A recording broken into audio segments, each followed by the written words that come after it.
Well, there's Dr. Marcus is joined us, so I'll just bring him in. He's early, which is great, but we'll just bring him in. Doctor, can I call you Dr. Marcus? Yes, of course you can. Good, because Papadopoulos is a bit too much for my jock tongue. And it's too much for my tongue, even after 45 years. 45 years. So where's the name from originally? Greek. Well, my dad was from Cyprus, so I'm half Greek, a quarter English, and a quarter German. So what's the good part then? Maybe the Anglo-Saxon part. The Anglo-Saxon part, but 100% European. I think we can say there, can't we? I think that's a fair comment to make.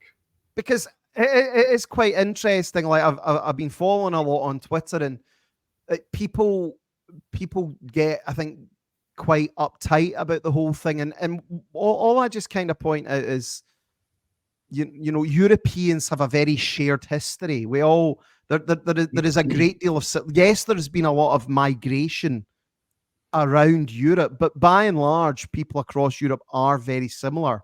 But then people from other parts of the world are different. Is that a fair statement?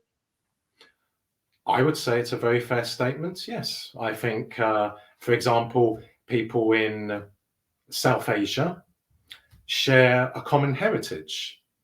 People in Europe have the same heritage. They might belong to different churches, but essentially they're the same ethnicity.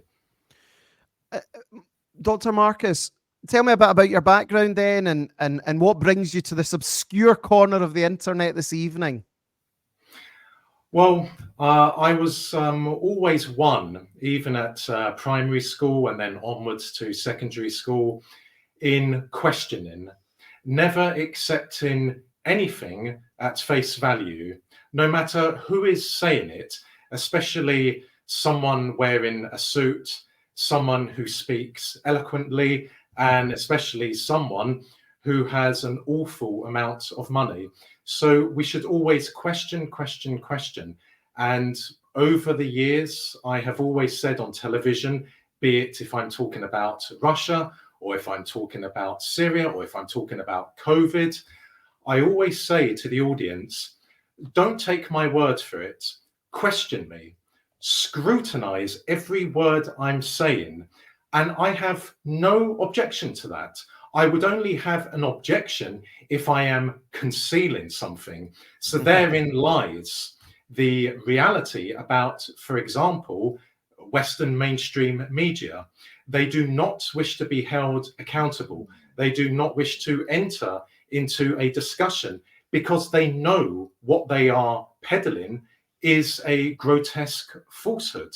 And there is no body, for example, in Britain, which scrutinizes the media.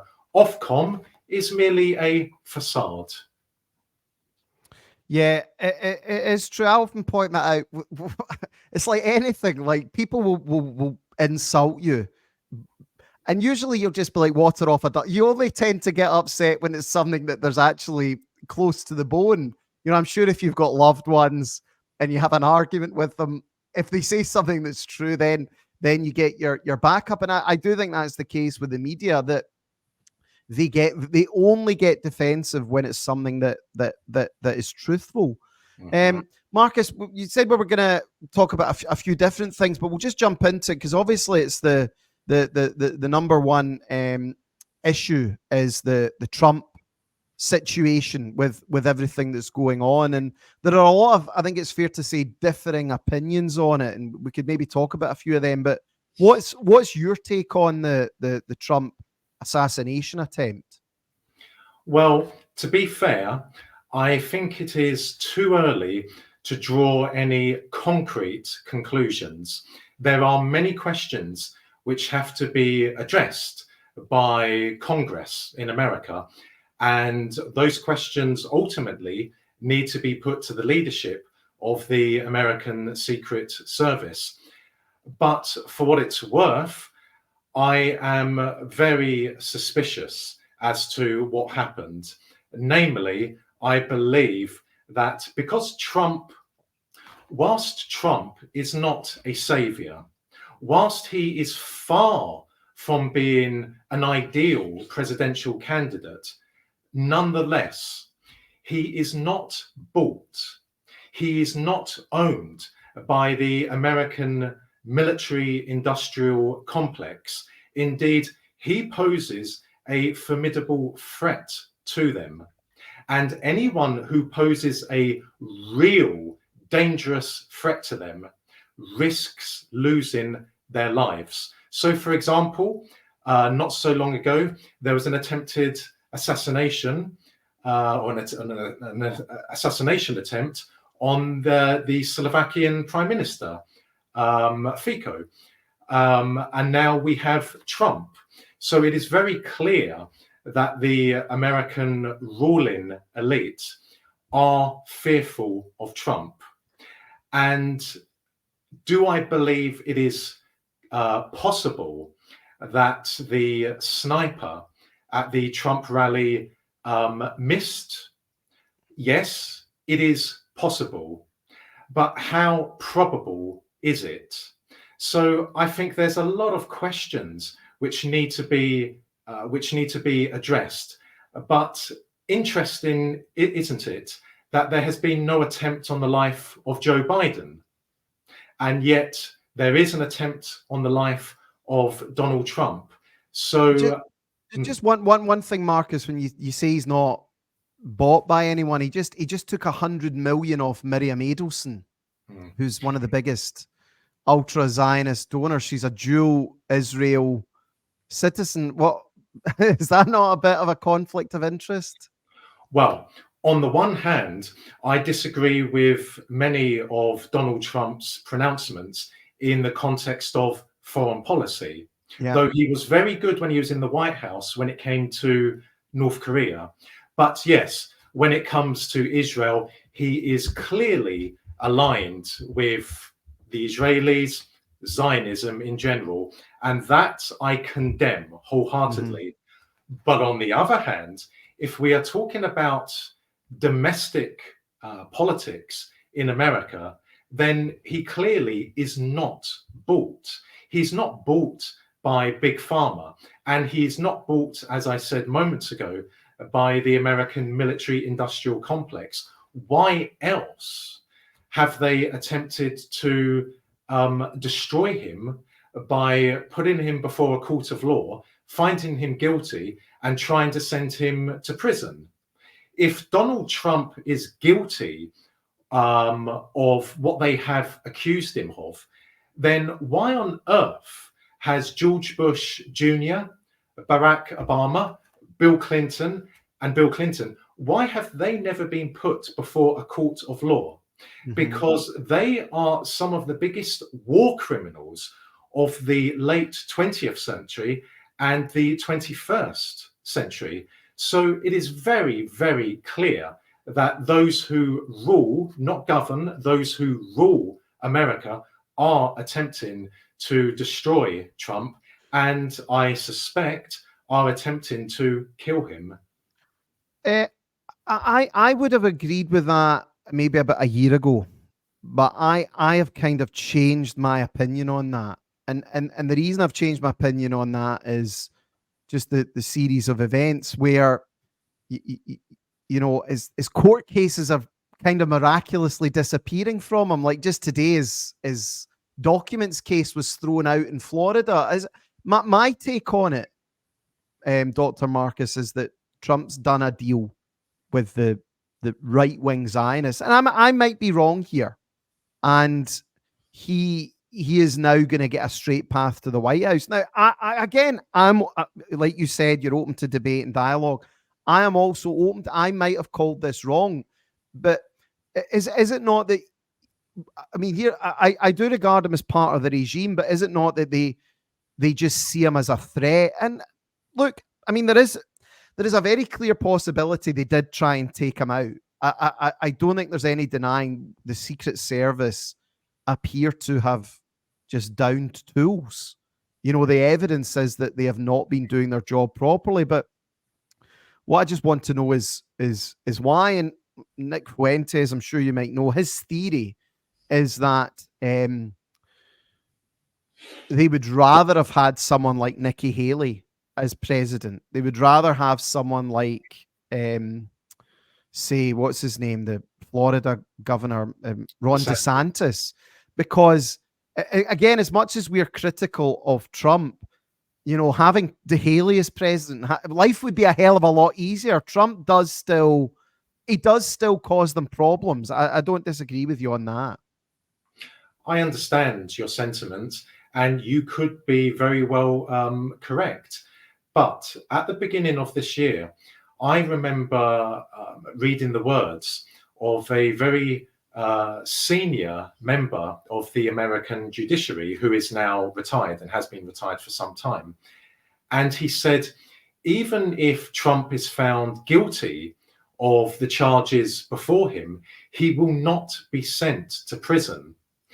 And he said, people must not listen to the media in America or the media in Britain or the media in Canada or anywhere else in the English-speaking world, because they are not legal experts. They are peddlers of deceit. They are peddlers of disinformation. Yep. So that I found this gentleman's comments to be very profound. And I believe that they make absolute sense. Again, if you're going to send Trump to prison for what he has been accused of, why do you not send Biden to prison for having made America borderless in the south with Mexico? Yeah. I mean, again, I get a lot of stick for my criticism of Trump. Again, I'm maybe just very myopic in my point of view, and I forget just how bad Biden has been. And the vast majority of people out there would say that if it's a choice between Trump or Biden, for all his faults, they would much rather have Trump in the White House. With Biden, it is clearly just open borders. With Biden, it's as much money to Ukraine as you want, whereas there is a clear policy difference. Trump would, maybe not enough, but he would do something about the border, and Trump would also do something about the Ukraine conflict. Yes, absolutely. In regard to Biden and the absence of a border in the south with Mexico, defense of the realm, or in the America's case, defense of the country, defense of the republic, is the most important matter, the most important thing before any American president. If there is no defense of the country, then everything else in the country is in jeopardy. It is as simple as that. That is not open to discussion. That is an indisputable fact. So under Biden, America has no border with Mexico, which has resulted in hundreds of thousands, millions of people entering America, people who have not been vetted.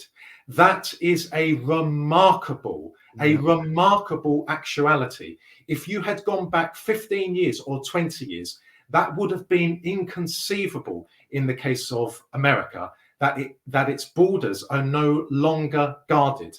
And as a result of that, many Americans have been murdered, have been raped, have been robbed, have had their properties broken into, because these people who have entered America from Mexico are criminals, and in many cases, hardened criminals. So Biden has betrayed the American people. That is why he should be put on trial. Again, Trump is far from being ideal, but he is not bought by the military-industrial complex, as evidenced by how he wishes to end all American taxpayers' money going to Ukraine. And on another note, Trump believes that there are only two genders, the male and female one.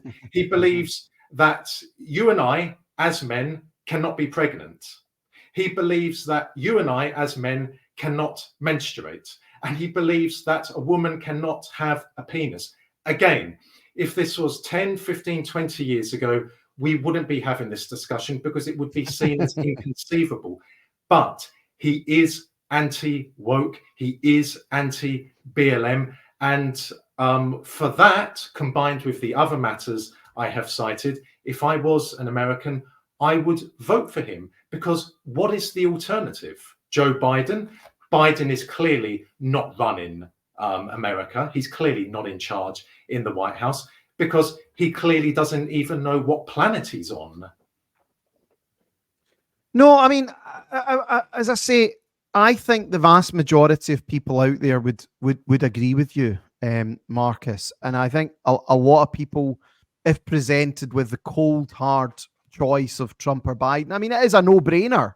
You would pick Trump. But what I'm kind of theorizing is that he'll segue from a potential conflict with Russia to a conflict with Iran, because Iran represents an existential threat to Israel. So could this not be a bit of a bait and switch? That we think, well, that's great, we've avoided a war with Russia, and then we end up getting into a war with Iran. Well, an alleged threat to Israel is posed by Iran, an alleged threat put out by Western mainstream media and Western governments, such as the American government and the British government. But do I think that if Trump wins this November and is back in the White House next January, he will seek war with Iran? No, I do not. Will he put more pressure on Iran in the form of sanctions? Possibly so. But no American president would go to war with Iran. Why? Because that would be suicidal for American interests in West Asia. It is not in the interests for America and Iran to become embroiled in a war with each other. It is not in the interests of the Americans. It is not in the interests of the Iranians, but it is in the interests of the Israelis. That is why a few months ago, the Americans informed the Iranians via a third party that they had no knowledge of the Israeli attack on the Iranian consulate in Damascus. Now, why was that? The Americans didn't have to do that, but they did that to tell the Iranians, whilst we don't like you, whilst we wish the Iranian Revolution would collapse, nonetheless, we did not support what the Israelis did, because ultimately we do not want a war with you. A war between America and Iran would result, for example, in American military bases in Persia, in Arab Gulf countries, being severely hit and in many cases destroyed. American economic interests in the region would go up in flames. Of course, if America wants to win a war with Iran, they can win it, but at what cost? The Americans know and understand that the Israelis are trying to instigate a war between America and Iran. And thankfully, the Americans are not going along with it. Yes, they will keep on giving a blank check of support to Israel year in, year out. Yes, they will tell the Israelis, keep on doing what you're doing in Gaza, though it's probably better for the image of America in the world to kill Palestinian civilians, including women and children, in private. But nonetheless, we support you, but we will not go to war with Iran, because the consequences would be horrendous for American interests in the Middle East. I hear you, and I think it is very plausible. But again, it goes back to who really runs America. Is it Americans running America, or is it people acting in Israel's interests that run America? And that's where because again, if you go back to his presidency, Trump famously ordered the assassination of General Soleimani, and Netanyahu was supposed to get involved, and he didn't. He backed out.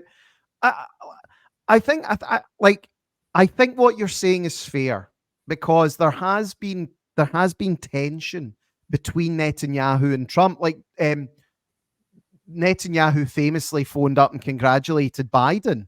He was the first world leader congratulate Biden. And Trump then, said, well, I never forget. So, I've got my position. I'm maybe a bit more black-pilled than yourself on it, but I think your position's perfectly fair.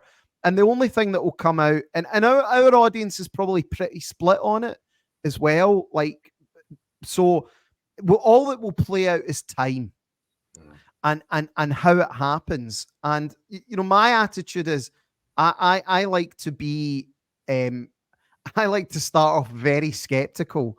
And then if someone can overcome my skepticism, that's a good thing. Because I think one of the problems we've got is so many people, especially over the last 8 to 10 years, have been offered so much hope. And then you see this hope come in, and then everyone just ends up disappointed. It's like, look, take Brexit, for example. What was your take on Brexit, Dr. Marcus? Well, I do not believe that Britain should be a member of the European Union. Okay. Full stop. However, the Brexit camp and the anti-Brexit camp fundamentally are two sides of the same coin. They believe in Western global hegemony. They go along, largely speaking, they go along with the notion of mass immigration is good for the West, even though the people of the Western world have never given their consent to mass immigration and multiculturalism. Indeed, they were never even asked for their consent in the first place. Both groups are anti-Russia, anti-Syria, anti-Iran. So I didn't trust either camp. But of course, I did not wish to see Britain in the European Union. But then, after the Russian military campaign began in Ukraine in February of 2022, leading Brexiteers in Britain began calling for Ukraine to be admitted as a member of the European Union. How ridiculous is that? Absolutely. I think with Brexit, it's really been, that's where again a lot of my just skepticism comes from. The promises that were made with Brexit. Like Farage basically said it. Farage said, I want Britain opened up to the Commonwealth, more Indians and Pakistanis. And what's happened with Brexit is people clearly voted to leave the European Union to stop mass immigration. And what they did was they opened up Britain to the rest of the world. They opened it up to to India, to Africa, and it's just it's off the scale. And I think Brexit, the more I look back on it, was a psyop just to actually increase mass immigration. And it has been what has been done to the British people for that vote is horrific. Can I say that anyone, for example, a politician or a journalist who does not defend the cultural and spiritual values of a people, who does not defend the heritage of a people, who does not defend a people's national identity, is a traitor, is an enemy of the people. In the case of Britain, the British people, as I said, never consented to the imposition of mass immigration and multiculturalism. They were never asked. Never. It is not in the interests of the British people or any other people to lose their national identity. Through my work, I speak with people in all four corners of the world, and they are amazed at how the British people so easily gave in to seeing their national identity eroded. Because there are countries, for example, in West Asia, in the Middle East, who would never allow even a finger to be laid on their cultural and spiritual values. If a government in the Middle East began importing tens of thousands or hundreds of thousands of millions of people from another country, that government would be deposed. And I really mean they would be deposed with no mercy shown. Yeah, yeah. I mean, I think as well, like what what has happened is people, the media ran a very, very successful campaign to terrify people. I mean, people think we live in a free country, but people did take a stand, and a lot of people did end up in jail. And I think the problem for a lot of people is fundamentally people in this country, we are very polite. We are actually a nice people. We don't really have a history of revolutions that they have in these other countries. And I think our like people were told that if you want change, you can do it at the ballot box. And I do think that with Brexit, that was people voting for change, and they were lied to. And yes, so on the mass migration, what do you think is going on? Why this specific attack on Western Europe? So the Western ruling elites or globalists, or however you wish to describe those who rule the Western world, have no loyalty to the American people, the Canadian people, the French people, the British people, the Italian people, and so on and so on. In fact, they despise the people of the Western world. And in conjunction with Zionists, they are bringing people from outside of the Western world into the Western world to destroy the Western world from within, because they have a hatred for the people of the Western world. And yes, I am talking about Europe's royal families. Let's take the British royal family. The monarch is officially the defender of the faith, meaning Christianity. Yet Elizabeth II and Charles III never once even expressed sadness at the decline of Christianity. They never expressed regret at the decline of Christianity. Is that not suspicious? Should that not make the alarm bells go off in someone's head? Why are they not defending Christianity? That is what they are supposed to do. Furthermore, in the summer of 2020, we experienced in Britain, like in America, the violence of BLM, in which in London, in Whitehall, the cenotaph was desecrated. Yep. Not one person was arrested by the British police, even though it was caught on camera. Not one BLM activist, violent people, was arrested. Why is that? And yet, it's also quite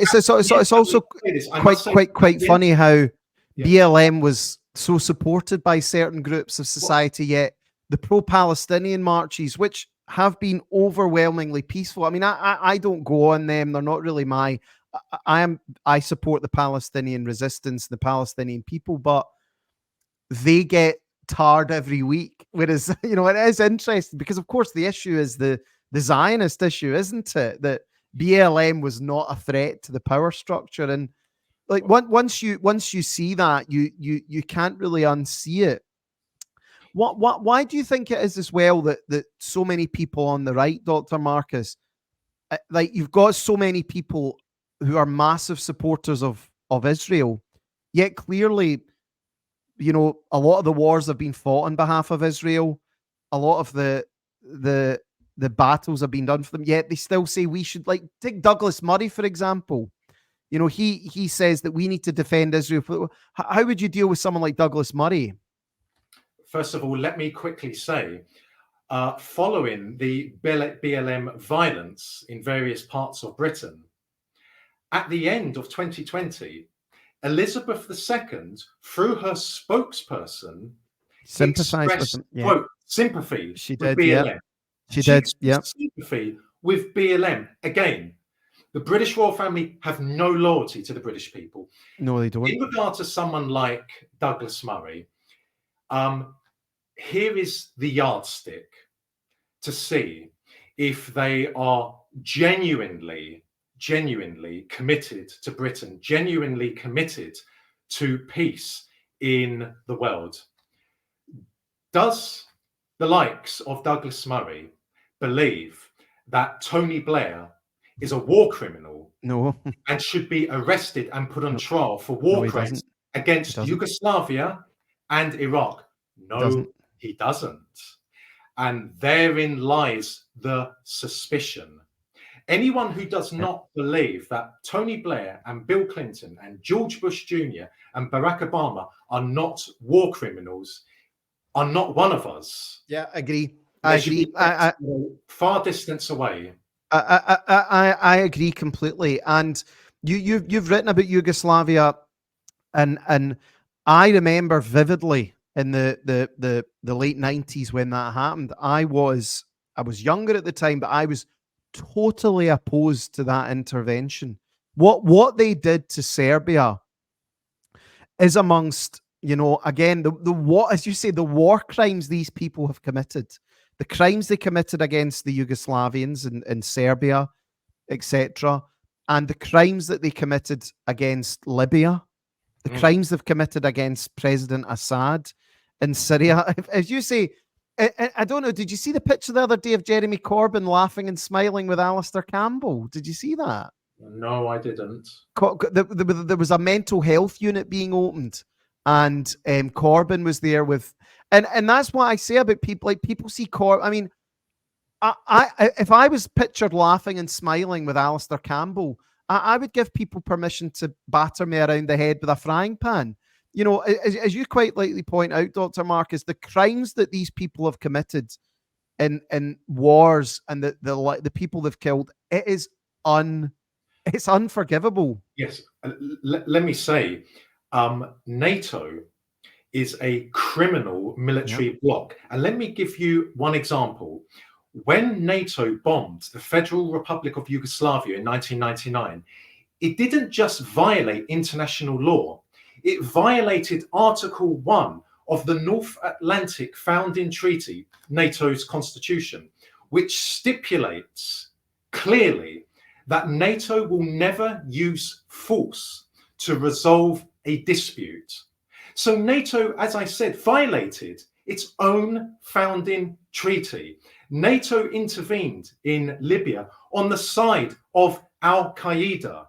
NATO was assisting Islamist terrorist forces in Syria. That's right. Al-Qaeda and ISIS against the Syrian government. I know. NATO is not a defensive. NATO is the number one terrorist organization on the planet, and I often point that out to people. Like, the people that the murderous scum in Syria that we were supporting, who were beheading people, who were raping women, it was NATO that was arming them and giving them, and that this is the other thing is as well, the same NATO that is giving weapons to, and I know these terms are used wrongly, but actual what you would call neo-Nazis in Ukraine to kill, and that's the thing as well about NATO and about, again, Azov Battalion, funded by Igor Kolomoisky, who is a Jewish oligarch in Ukraine. What people don't actually realize is that the people that run these institutions, they are prepared to work with the most extreme neo-Nazis, the most real, if you want to talk about real Islamic radicals, to get what they want. And why do most people not understand this? I've always been a big supporter of President Assad, because President Assad was the only one that was actually taken on and killing these extremists. Well, ask any Christian priest or bishop in Syria, be it an Orthodox priest or a Catholic priest or a Protestant priest, and they will tell you, without President Assad, without the Ba'ath Party, Christians would have been slaughtered in Syria many, many years ago. And in regard to Israel, how many people are aware that Al-Qaeda and ISIS have never militarily attacked Israel? They have never even threatened to attack Israel. Indeed, Al-Qaeda fighters who had been wounded in battle against the Syrian army were treated by Israel, were treated in Israeli hospitals. Netanyahu was photographed meeting them. Once they recovered from their injuries, the Israelis then put them back into Syria to continue the fight against the Syrian army. So that demonstrates that Israel and Al-Qaeda and ISIS are in cahoots with each other. No different to how Israel and Saudi Arabia enjoy an unofficial strategic partnership with each other. And the same as ISIS have disavowed on numerous occasions the Palestinian resistance. They call the Shia resistance in Lebanon traitors. And again, this is who. So, like, I've always wanted to try and have a debate with the likes of Tommy Robinson, with the likes of what I call the counter jihad movement, and they never ever want to do it. Because I would point that out to them and just say, well, you're telling me to support Israel, yet Israel attacked President Assad. And President Assad is the biggest bulwark against real lunatic extremists. And as was President Gaddafi. President Gaddafi, just like he jailed these people and didn't. Do you know who also did the same? Saddam Hussein. Saddam Hussein clearly did not allow these lunatics in power. And it's when you start realizing everyone they've told you is a bad guy. Look, they may not have been an angel. They may not have been the best people, but they were not the monsters that they've been made out to be. Yes. Well, look, in the Arab world, patriarchy rules. Whether that's to people's liking or not in the Western world is irrelevant. So there is always a leader, be it in a household or in government, a strong male leader. That is how the Arab world is. And you ask any Arab woman and she will agree with that, because in the Arab world, there are jobs and obligations for men, and there are jobs and obligations for women. And the Arab people will not tolerate anyone trying to change that. So yes, Saddam Hussein was a very, very strong leader, as was Gaddafi. But that is the norm. If you go to a household in an Arab country, the father, the husband, will be in charge, and he will be a strong leader. That's in the Arab DNA. Again, if people in Britain or America don't like that, well, tough luck. It has nothing to do with them. They need to focus on the problems in their own country. As I say, you do see a lot of the anti-Iranian stuff. As I point out, the problem you've got, I think, in Britain is we are basically beholden to Zionist interests, and then you also have, millions of Muslims, and many of them, they are antipathetic to the West. There is an issue there, but what you have is, as I say, but then what the other thing people don't talk about is the biggest migration isn't coming from Muslim countries. It's actually India.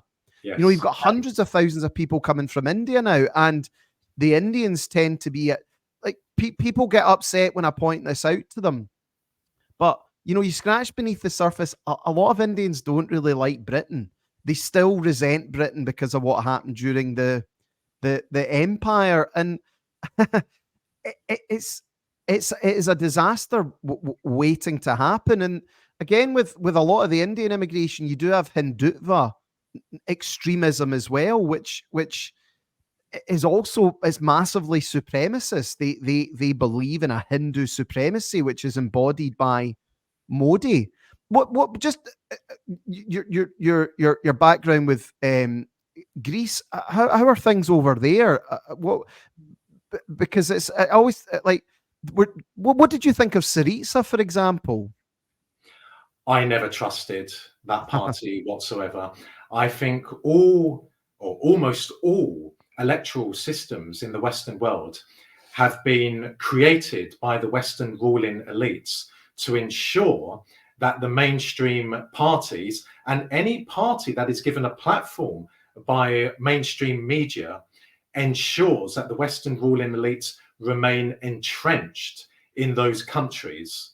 There is only one way that the people or the peoples of the Western world can become free, and that is through either patriotic or nationalist revolutions.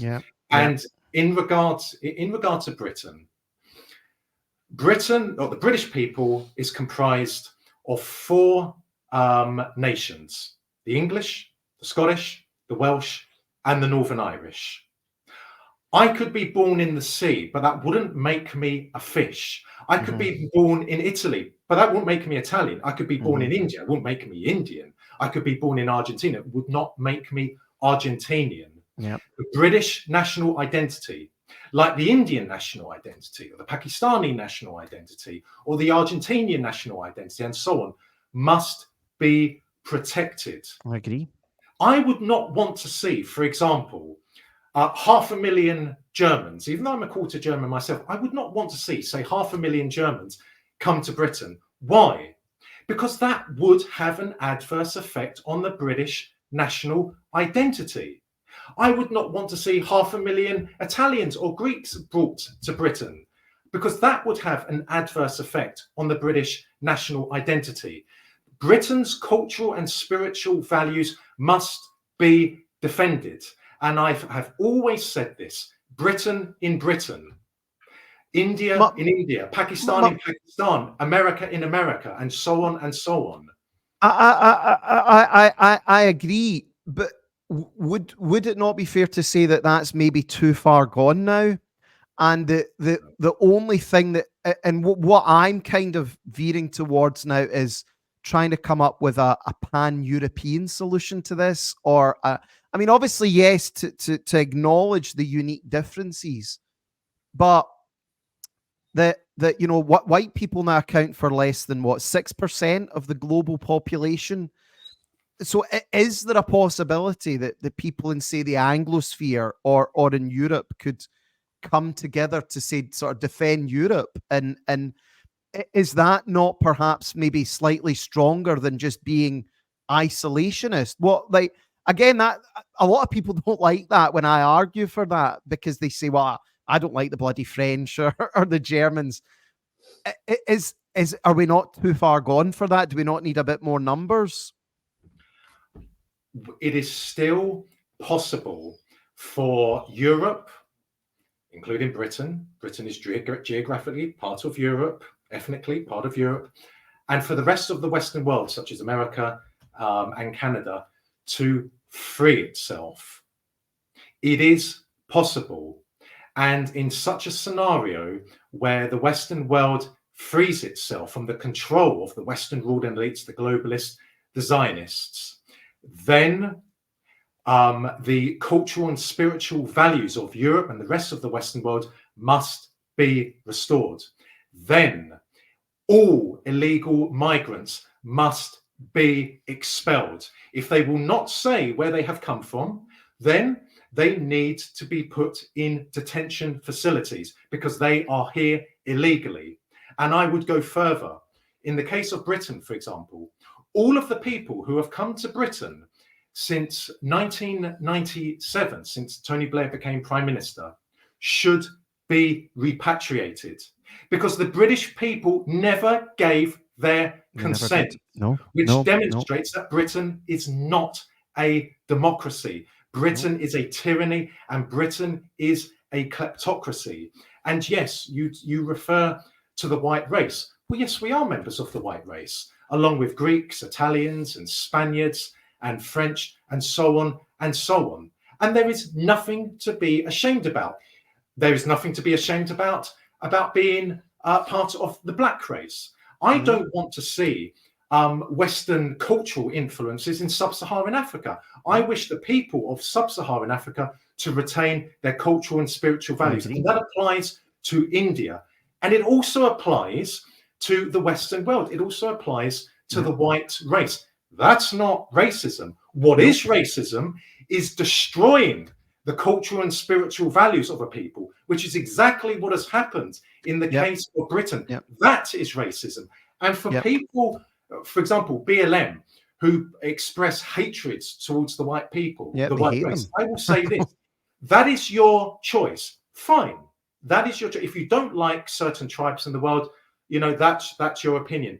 But if you don't like the white race, then, for example, Stop using telephones. Stop using computers. Stop using mobile phones. Stop using cars. Stop using airplanes. Stop using helicopters. Stop using iPads. Stop watching the television. Stop using medication. Stop living in houses and flats and apartments. Stop using the toilet system, and so on and so on, because they are creations of the white people. So if you don't like the white people, stop benefiting from the inventions of white people. Yeah, and that really is the big issue, isn't it? That, you know, it's not only if you opened your doors to people and been very welcoming, but they're now they're now pissing on the sofa and saying that it's your fault for letting them in. But do you know who I blame for this? Sorry, but do you know who I blame for this? I don't blame the Western ruling elites or the Zionists or the immigrants. I don't. I blame, in the case of Britain, the British people. It's their fault. They opened the door to this through being, quote, polite, through being tolerant. That's nothing to be proud of. If you allow your national identity to be eroded, that is an absolute disgrace. How shameful to your ancestors who built Britain, who defended Britain, who fought for Britain, who died in wars for Britain. That is an absolute disgrace. Being tolerant, being polite, it's nothing to be proud of. I'm sounding like the cuck here, Dr. Marcus. But one of the strategies I've suggested, though, is that if you go to Middle Eastern countries, they have massive migrant populations, yet you still know who runs the show. Like Qatar, for example, is it not 60-70% of the population are migrant workers? Yet clearly, well, it could be debated, but the Qatari government is in control. Is it not in the UK that, like, oh, I'm against mass immigration, but would a start not be to say, look, this is our country, it's been our country, and you know, people are our guests, because there is a different dynamic if you say to someone they're a guest rather than, you know, it's their country. Would that not be a start? Because I mean, my experience of most people in this country is, I mean, I agree with you, but it's too much for them.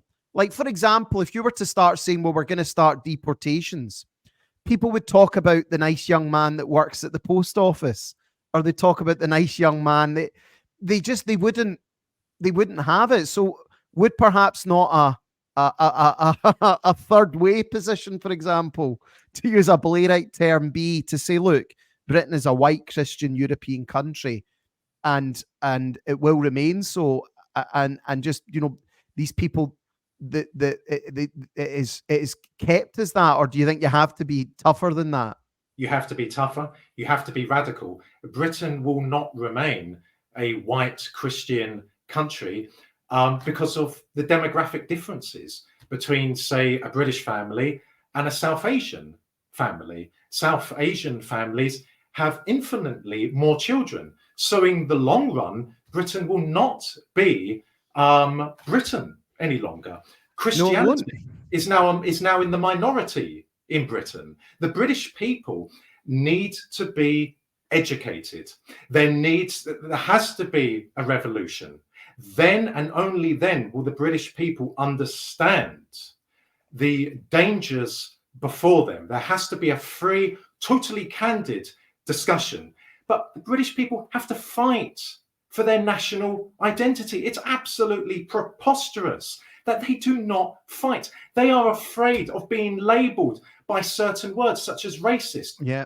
Why? What circumstances do you think might lead to people actually doing that? Because the problem I see, the attitude for a lot of people who do care is, well, you know, I need to look after my pension, my house, you know, or so say take the generational gap. You've got the slightly older generation who have a huge amount of wealth in their property.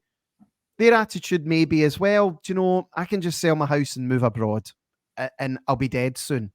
And then the younger generation are so leveraged up with their mortgage. Like, if they say, well, I'm going to call this out, then they lose their job, they can't pay their mortgage. Where is that revolutionary body going to come from within the populace?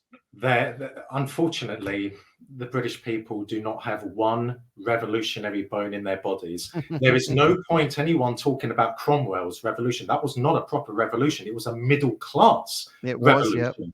As was the revolution of 1688. I mean, 1688 was actually really a Dutch invasion, wasn't it? It wasn't. They called it a revolution, but it was the Dutch invaded in 1688. Well, and Cromwell's revolution never saw the end of the aristocracy. No. The aristocracy, along with the monarchy, is the heart of power in England, is the heart of power in Britain. There is no constitutional monarchy in Britain. That's a facade. The royal family, the monarchy, and the aristocracy are an absolute force in in Britain. They use politicians, for example, to implement what they want. The politicians are puppets. They are useful idiots. And in regard to the British people today, I see whilst a lot of British people have woken up, clearly COVID was a catalyst. They have woken up to the reality of the structure of power in Britain and those who rule us in Britain. But it's one thing to acquire knowledge, but what will you do with that knowledge? Moan over a cup of tea? Moan over a pint in a pub? Well, it's interesting because you and I know, are you all right for time, Dr. Marcus? Go for another 15 minutes because everyone's really enjoying this. You were talking about the football, and the football was certainly used. Well, if it wasn't for immigration, we wouldn't get to the final. Well, England lost. You clearly saw that being used, didn't you? Well, I can easily refute that idiotic argument. Was Victorian Britain multicultural? No. And Victorian Britain gave the world so much. Was the British, well, the British Empire, of course, had many other nations in it, but who spearheaded it? And by the way, I don't believe the British Empire was an empire of the British people. It was an empire of the British ruling elite. Yeah, but you see the argument I'm making. And the Rothschilds as well. Yes. So Victorian Britain is the finest chapter, in my opinion, in English history and British history. So much was created, so much was given to the world by Britain, not multicultural Britain. And in the context of football, well, when England won the World Cup in 1966, was that team multicultural? These are unintelligent arguments which only an ignorant, gullible moron will believe. Only a born fool will believe them. And in regard to the England football team, well, these are the same players who took the knee to George Floyd. Yeah. Let's have a look at George Floyd, shall we? A hardened criminal who broke into the home of a pregnant black woman. That's right. And threatened to kill her by jabbing a gun to her stomach. They took the knee to him. If they were truly patriotic, if they were true English patriots, they would never play in the England football team. But they don't care about England. They don't care about Britain. They care for themselves. They care for their status. They care for their bank balance. I know you don't get paid for playing for England, but you do get paid for playing for those domestic teams. And of course, if they expressed opposition to BLM or LGBTQ, then the media would come after them and they would lose their jobs at Manchester United or Chelsea or wherever. But if you truly love England, if you truly love Britain, you will have no hesitation in losing your job because your loyalty should be to Britain, should be to the British people. And there's no point people thinking, yes, but I need my paycheck each month. You're digging a grave for your own family if you think like that. Because the closer we approach 2030, you will see that you have just been, for example, if you're a member of the police or civil servants, etc., you have been used as pawns by the British ruling elite. You have not defended your family or your children in the long term. You have dug a grave for your family. You have dug a grave for your children. Look what children are being exposed to in schools. And yet, if you're taking a paycheck as a civil servant, for example, from the British ruling elite, you're endangering your own children. So if the masses changed, if the masses took to the streets, then it's game over for the British ruling elite. They can't arrest them. But if it's just a handful of people such as you and I who are making a stand, and in my case, I have sustained enormous losses in my career. I have no regrets for that, but I have sustained enormous losses. But if it's just a tiny minority like you and I, then the British people are done for. And if they do start to rebel, the closer we get to 2030, then they will see the full nature of the people who rule this country. Because why is it illegal migrants are being brought across the English Channel, men of military age? I'll tell you my theory. I believe they will form either a future paramilitary force or the future British Army to ensure that any dissent on the streets is crushed. I believe that, and I believe that that is what will happen. But again, I don't blame the powers that be for this. They are evil.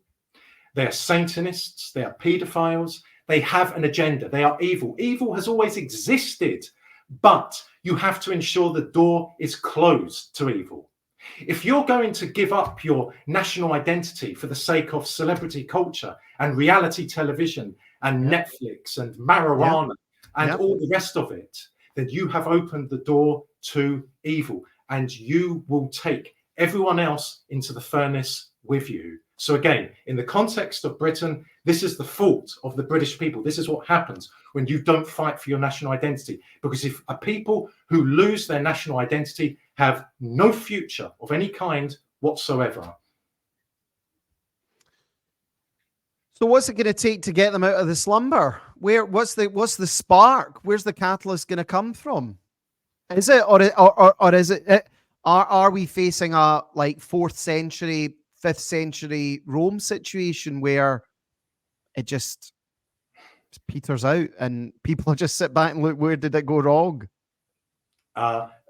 Britain has always been a feudal society. True. Modern day Britain is a feudal society, but with enormous amounts of cosmetic surgery and a global propaganda machine in the form of Western mainstream media. The British people are essentially serfs, though they don't realize it, though regrettably, many of them don't even know what a serf is. There's actually a big argument, and people don't agree with me on this, but I think even in the medieval era, people were probably better off. Like you would have had a free house. They actually say that people have, they would have worked less hours and they had more free time. They maybe wouldn't have had the opportunities to travel. They maybe wouldn't have had the opportunities to get abroad. But by and large, people are more of a slave now. Like the levels of usury, the levels of debt. People weren't debt slaves 200 or 300 years ago. Yes, I agree.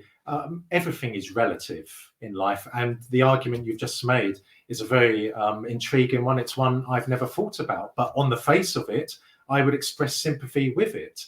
But in regard to the British people, I will be honest with you. I wish this wasn't the case, but I don't have faith in the British people to save themselves. What I'm about to say, you may find contentious, but hear me out.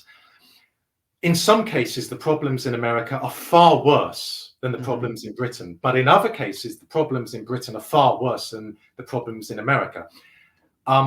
In America, there is far more freedom of speech. Even though that's been eroded, there is far more freedom of speech there. And another major difference is that in America, yes, you have millions of woke supporters, but you also have tens of millions of fiercely patriotic, fiercely religious, and fiercely feisty people who will fight. And I believe that if Trump wins the election this November, I believe there is going to be a confrontation between Trump and the American ruling elite. If he delivers, if he makes a deep gash to the throat of the American ruling elite, then we could see the system in America collapse, or we could see secession in America. If he backtracks, like he did during his first presidency, because he said he made mistakes, he was bullied, etc., then his supporters will not accept that, and they will take to the streets. And as I said, these are fiercely religious, these are fiercely pious, patriotic, feisty people. So I think one way or another, there is going to be enormous change in America coming. If change comes to America, radical change, then it's going to have an impact. I would describe a massive positive impact on Canada, on Britain, on Australia, New Zealand, and on occupied Europe. In the case of Britain, if the system, for example, collapses in America, then those who rule us in the UK will not be able to continue with this evil. But I agree with your assessment of what Britain is, but my analysis of the situation is there may come a point where the ruling regime loses control in Britain, and they will then have to turn to people who might like sort the problems out. And I'm just, as I say, I would love a revolution in this country. I don't see it happening. I think the more realistic thing is that the regime panics. I mean, that's what, and again, history, it was a long time ago, and the rights and wrongs of him. That's what Mosley always said, that he felt he would be invited to form a government eventually in Britain by the ruling class. He recognized that there wasn't going to be a grassroots revolution. So my analysis of what may happen, whether it's right or wrong, is that the mass immigration will just go out of control. These people will turn on the ruling regime, and the ruling regime will panic, and they will come to people potentially like us and say to us, look, can you come in and try and sort this for us? Because that's what's tended to happen, in more what you would call nationalist revolutions. It's not been organic. There has been a what you could almost call a Faustian pact between the ruling classes and the people. I think there is. I understand your argument, but I think there is a difference when it comes to the British ruling elite. The heart of the British ruling elite, and again, I don't mean journalists, I don't mean politicians, I don't mean charity CEOs. These are the useful idiots. I mean the core of the British ruling, the English ruling elite, the British ruling elite. They are the most intelligent, the most devious, the most crafty of any ruling elite in the world. They have been in power in England, in Britain, since 1066. That's nearly 1,000 years. They are entrenched in power. I don't see any evidence, no tangible evidence, that they are losing control. The illegal migrants who've been brought across the English Channel are utterly beholden to the British ruling elite. They're utterly beholden to them. But what if there comes a point where Mr. Deliveroo driver, Mr. Uber Eats, doesn't have a job anymore? What happens if, like, look at the riots in 2010? What happens then? Like, is there not a risk that they will turn on them? Again, look, I'm just saying what I think might be the more likely option to get us to where we want to be. Elite have plans for that kind of scenario. These are people who are phenomenal strategic planners, extraordinary strategic planners. They plan for every possible scenario. Again, they've been in power for nearly 1,000 years. There's never been a revolution here. Let us not underestimate the sheer significance of that. I can't say what is coming with absolute precision, because I don't know. But I don't see any evidence of them losing power, of instability being caused. Yes, they will create instability to serve their own purpose. So they're clearly creating a lawless society in Britain, so that they can say to the British people, problem reaction solution. right, they can say to the British people via British mainstream media, look, we want to protect you, but to do so, we need more powers. So allow us an ID card, more powers so we can protect you. What will the British people do? Well, they're more interested on what film is showing or what series is shown on Netflix. I mean, I don't know, because I don't have a television license, but that's where their interest is. And I really do think that when they realize the perilous situation they are in, it will be too late. So again, if there's going to be salvation for Britain, if there's going to be salvation for the British people, I believe it will come from America. I see no evidence whatsoever that the British people will stand up for themselves. What about France? Could there not be a revolution in France first? Because the other thing I would argue is, like, the problems we have in Britain are nothing like the problems they have in France. These banlieues, where there's loads of Moroccans and Algerians, these guys have RPGs. These guys have anti-tank missiles. They've got, like, we have problems in this country in ethnic minority. They don't have the weaponry that these people have. Is there not like you saw that with those riots last year?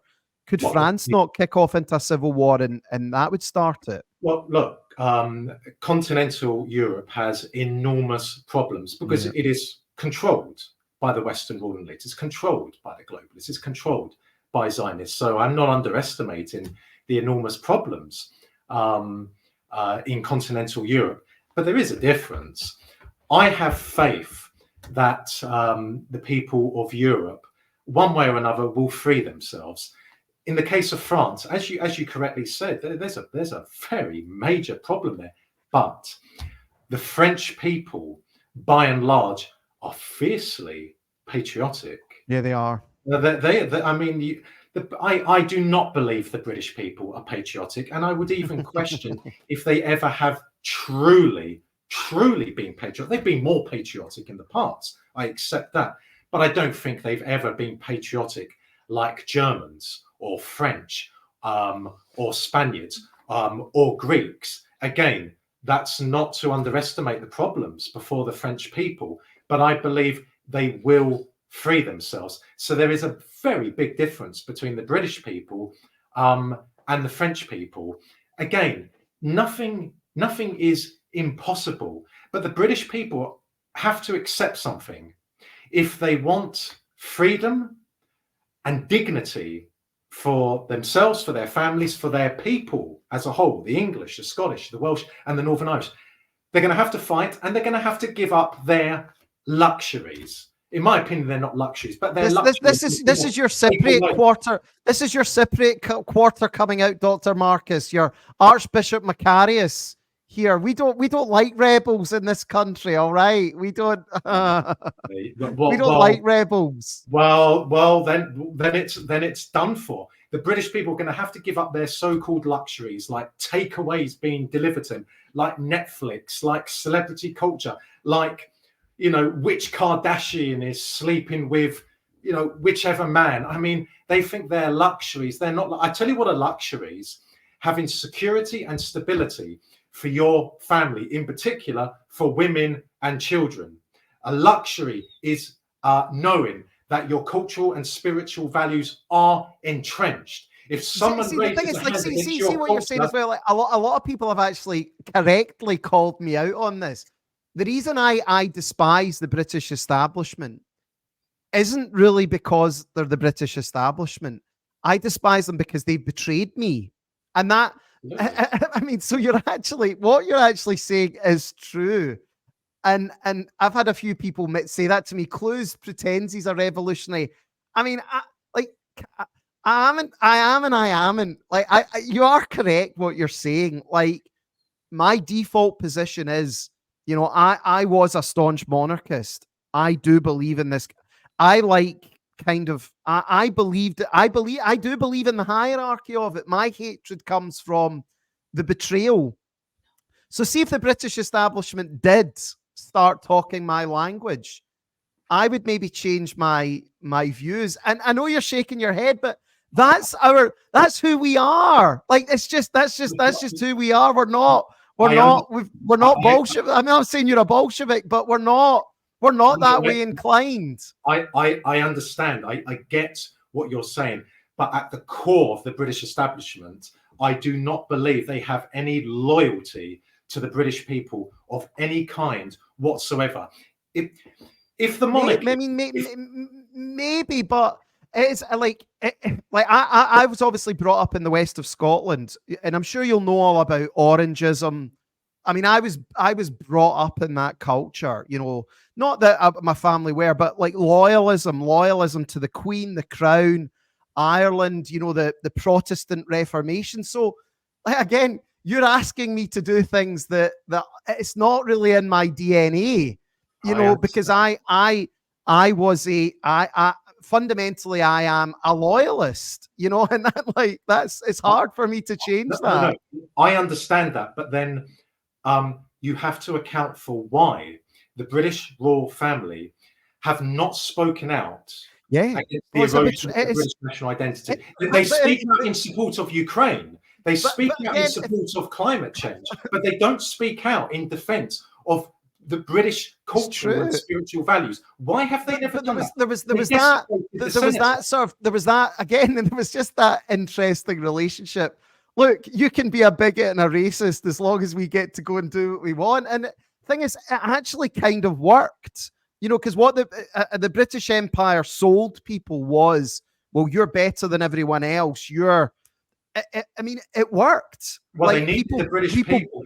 They needed the British people to be on board to forge an empire for themselves. But again, people bought into that though. They like for example, let me give you an example. My grandmother and grandfather, they were not wealthy people. They lived in like a room and kitchen. They were, but do you know what? They were staunch Protestants. They were staunch loyalists. They loved like. Do you know what I mean? If you attack the monarch, they would. It is a unique thing to this country. But that's how intelligent. That's how intelligent the structure of power is. That's how effective the propaganda is. What they say is that to be British is to be a supporter of the British monarchy. That's not true. That is not true whatsoever. Again, the British monarchy, be it Elizabeth II or Charles III, they express support for Zelensky. They express support for so-called climate change. They do. They express support for multiculturalism. But they don't express any regret over the erosion of the British national identity. No, it's again, as I said earlier, BLM thugs desecrated the cenotaph. They desecrated Churchill's statue. They desecrated other symbols of British history. And what did Elizabeth II a few months later say? I express sympathy with BLM. No one's putting a gun to her head. No politician is going to Buckingham Palace and saying, oh, you must do this. They're the useful idiots. They're the puppets.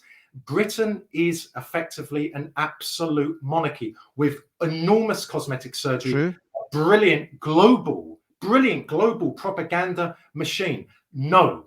For example, like politicians, civil servants, members of the armed forces and police, do they take an oath to Britain and the British people? No, they don't. They take an oath to King Charles and his heirs. I mean, there you go. That's extraordinary. So they're not actually betraying the British people. They are. There's no. Their oath is to the monarch. Their oath is to the monarch. So what they're doing to the British people doesn't constitute treason because they never took an oath to us. The British national anthem, that's not a national anthem for Britain. That's an anthem for the monarch. Tell me, where is Britain or the British people referred to? Nowhere. In America, but again, if you do look at it, and it's such honestly a fantastic conversation. The biggest revolution was the Cromwellian revolution. And Cromwell recognized that people missed the king, so he made himself Lord Protector. He recognized it. It is just how it is. So my argument is that the only way there's going to be some form of revolution is if the regime panics and people then rise up, and it's kind of done together. That's how. And I'm not praising these people, but that's what happened with Mussolini. That's what happened with Franco. It's what happened in 1930s Germany. These were not organic grassroots uprising. There was a coalition against a bigger threat, which was in those cases Bolshevism.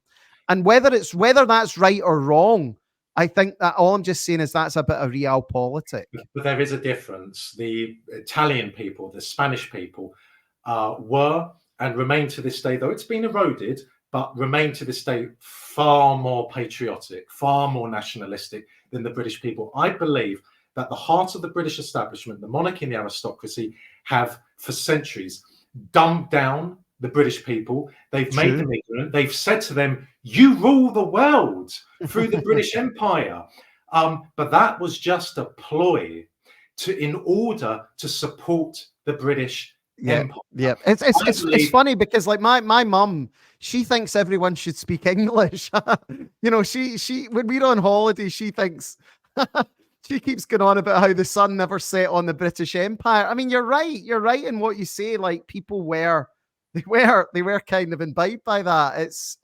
I believe, like a cancer in a human body, there's no point hoping it's going to go away. There's no point saying, well, let's cut a little bit then. No, the British establishment, the Western ruling elites as a whole, are a cancer. Yeah. And if you want to free a human body, an animal body, or your country or your part of the world from that cancer, you've got to get rid of it in its entirety. Only a revolution can save the British people, the peoples of the Western world. The electoral systems, as I said at the beginning of this discussion, have been designed to keep the ruling elites entrenched in power. Marcus, let me just put this up here. I talk about this a lot. Can you see that on the screen? Just about, yes. Yes, the pyramid, the structure of power. Is that not the natural default position of society? Well, you always have to have a leader. The essence of democracy is that when you elect representatives, for example, to Westminster, you do have to give up some of your powers. You give those powers to those elected representatives to represent you. And therein lies another piece of evidence to demonstrate that Britain is not a democracy, because those elected representatives at Westminster do not act in the interest of the British people, English, Scottish, Welsh, Northern Irish. They act in their own interests. And of course, they are sticking to the agenda because they benefit massively. So that is why Britain is not a democracy. It's not a parliamentary democracy. As John Milton said, as John Stuart Mill said, as John Locke said, a tyranny, a country ceases to be a democracy when the king, or modern day a government, acts in its interests and not in the interests of the people. So again, it was not in the interests of the British people to see their heritage, to see their national identity eroded. But it was not in the interest of the British people. The betrayal is unforgivable. Like that. I agree with you, and I think that's why. Well, it is betrayal, but just again, I'm being very picky here. Semantics. Yes, it is betrayal, but they never took an oath to Britain, the British people. They took an oath to the monarch. There is a difference between the British state and Britain. There's a difference between the Italian state and Italy. So again, yes, I understand when people say they've betrayed us, but who did they take an oath to? That needs to be addressed. An oath is very, very. I think now the House of Windsor they've got no right to rule this country now, and I think probably a republic would be a better system now, or some form of system, just because the what they've done. And I think that is a likelihood. Again, the people that should have support, like people like me who were their cheerleaders that loved them, if they've alienated me, they've alienated millions of people across this country. And again, whether I was naive or not for supporting them, which is a fair argument, the people that they've imported are never going to support them. So where is their support base going to come from? Well, the media, British mainstream media, says that the overwhelming majority of Britons support the royal family. Well, where's the evidence? British mainstream media is neither free nor independent. It is a potent weapon of the British ruling elite. I do understand why people such as yourself, your family, and others once supported the British royal family, the monarchy in the UK. I understand. I get it, because they entwined Britain with the British monarchy. The two are not the same. They've never been the same. And here we are now. The British people are faced with peril. Their existence, their heritage is being eliminated. And what does the British royal family say? They don't defend the British national identity, but they can defend Zelensky. They can defend Israel. True. They can say there's climate change, and there's sympathy for BLM, but they don't express any sadness or regret over the decline of the British national identity. If they're supposed to be the defender of the faith, if they're supposed to be the defender of the British national identity, why don't they condemn mass immigration? Why don't they condemn?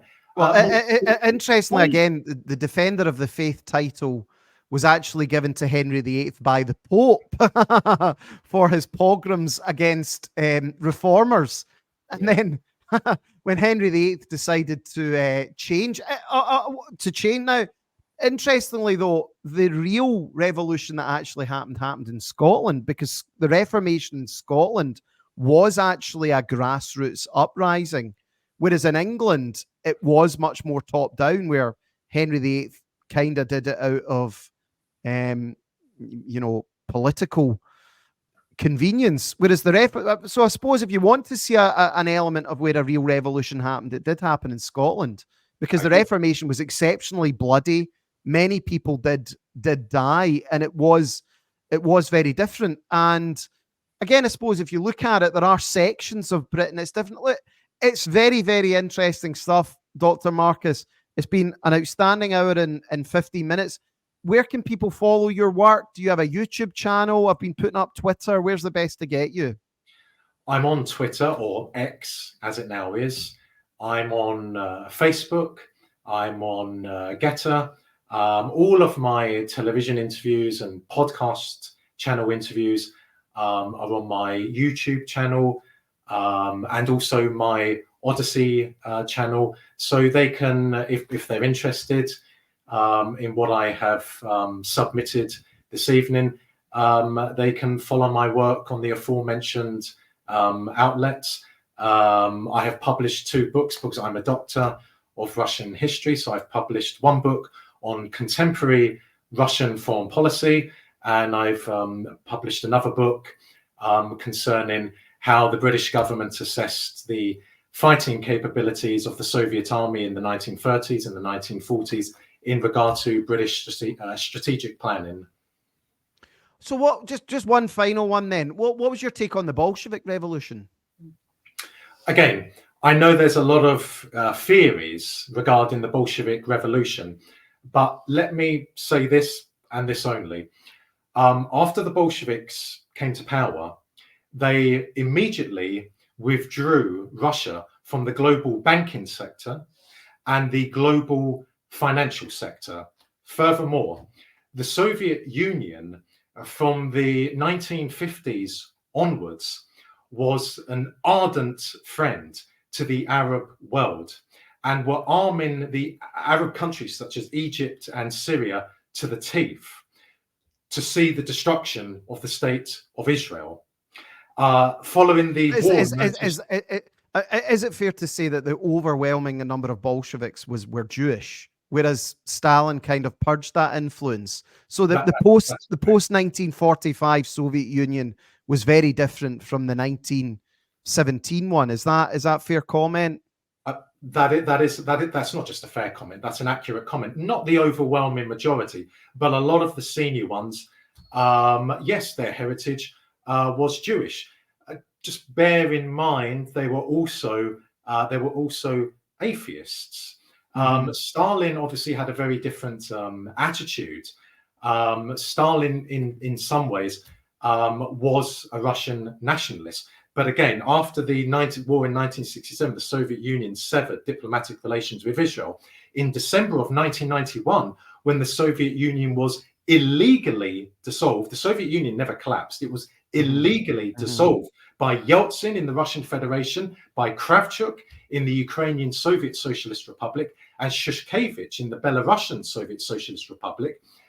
The Russian Federation succeeded from the Soviet Union, which again was against the wishes of the Soviet people. And immediately, the Russian Federation under Yeltsin in December of 1991 established diplomatic relations with Israel, and there began the process of distancing itself from the Arab countries. So that's something to bear in mind. Yeah, and what was done to Russia? People don't really realize what was done to Russia post 1991. I think, what did the mortality rate not drop by 20 years? You had mother and daughter prostitutes out. I mean, horrific stuff happening, and people. And you went from a place where there was.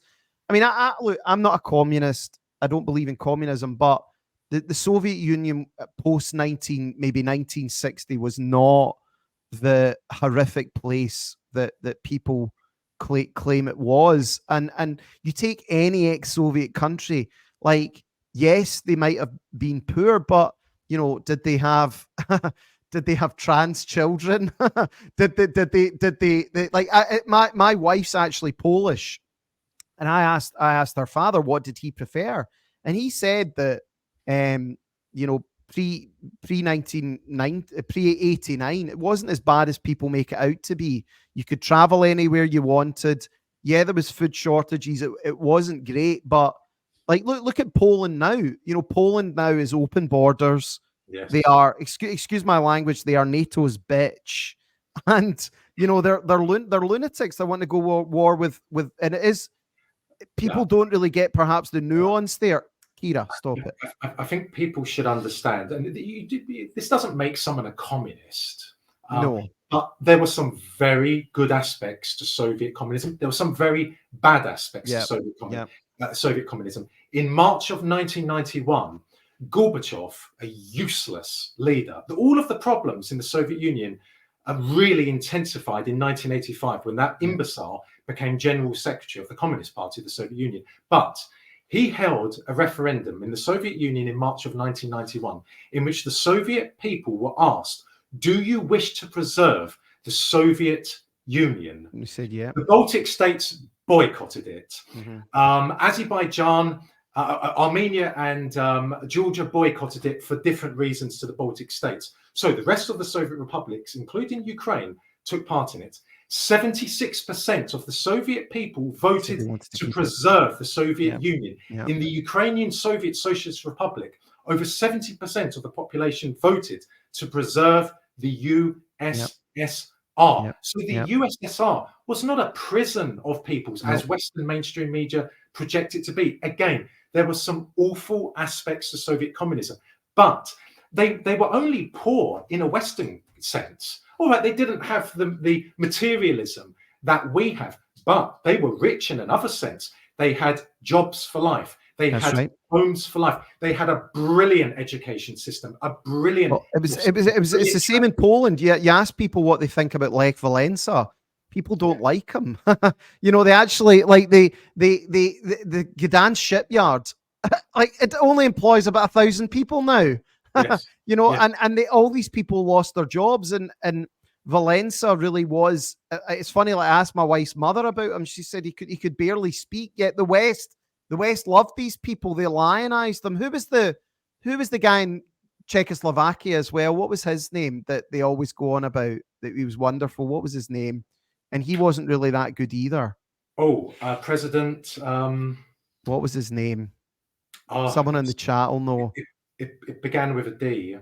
Kira, that's my dogs. They're starting to want out now. What someone in the chat will know that. So, but again, no one will have these nuanced conversation.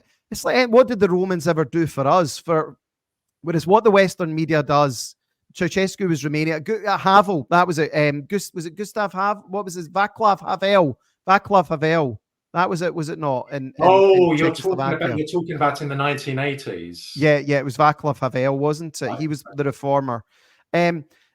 This black and white, everyone good, everyone bad. It's just it is garbage. And again, it's sovereignty. Absolutely fantastic conversation. Let's do this again. All right. I'd be delighted to. Thank you for the opportunity. Brilliant. Cheers, Dr. Marcus. Thank you. Thank you. Bye bye.